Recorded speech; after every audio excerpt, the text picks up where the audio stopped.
An amazing lady, and I'm so glad that I had a chance to spend some time with her last week before this event. Please welcome Ellen L. Kirchhoff to the stage.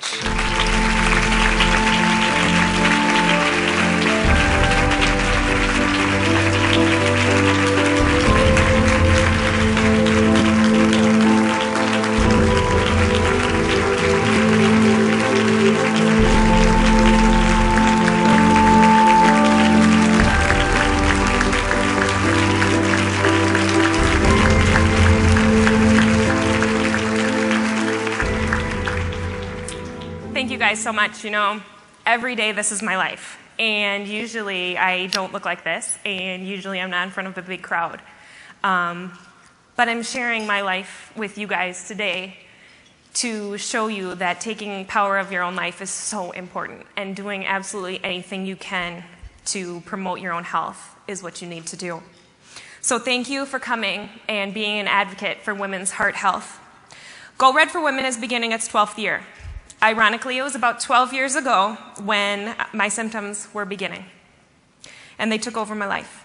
I was constantly nauseated, feeling sick, fatigued, dizzy, and passing out. I'd pass out while I showered, while I walked class at the university, and yes, they found me in snowbanks. I was poked and prodded, and literally, as you saw, hung from the ceiling. And then I was told it was all in my head. But I knew it was not. Finally, my condition was given a name, POTS, POTS. It's a condition that was categorized and named right here by the Mayo Clinic in the 90s. Just knowing what I had and that I was not alone allowed me to focus my efforts on living. My living is a little different than everyone else's, but I'm living. And I manage my symptoms. And speaking up here about my condition makes me feel so much better about what I go through every day. I'm searching for treatments and someday even a cure. I really hold hope. As stated in my video, 80% of POTS patients are women. Sometimes it happens when a teenage girl grows too fast or during a pregnancy. Often, it can go away in these cases. For those of us who are not so lucky and suffer chronically, causes like Go Red for Women give us hope.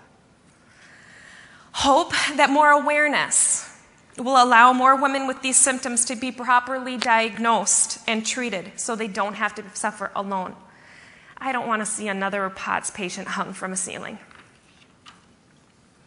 Hope that more awareness will bring research dollars to improve treatment for the many symptoms that have robbed me of a normal life. Hope that more research and treatment will lead to a cure so I can look forward to the future that any 32-year-old would. Traveling with my fiance, running with my dogs, oh my goodness sakes, that would be so awesome. And working and driving, what I would give to sit in rush hour traffic in my car and be able to sing by myself. Because I'm going to tell you, that man in that video does not like to hear me singing.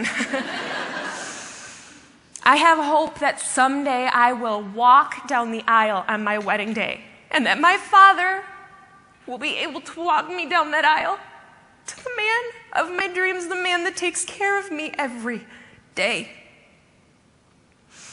Your donations today may help me and other people with POTS.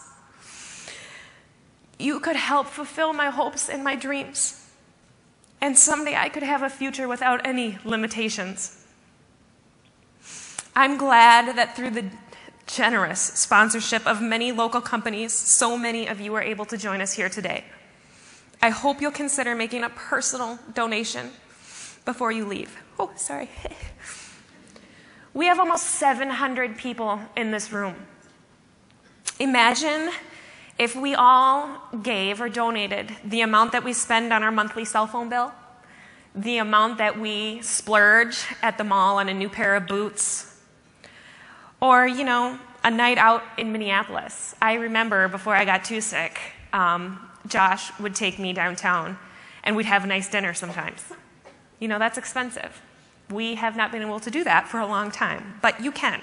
And so think about donating something like that, whether it be $100, $200, $500. Imagine what that would add up to once we multiply that by the 700 of the people in this room. So now I'd like to welcome Glenn back up to the stage. So please, let's welcome Glenn. Didn't she do a phenomenal job?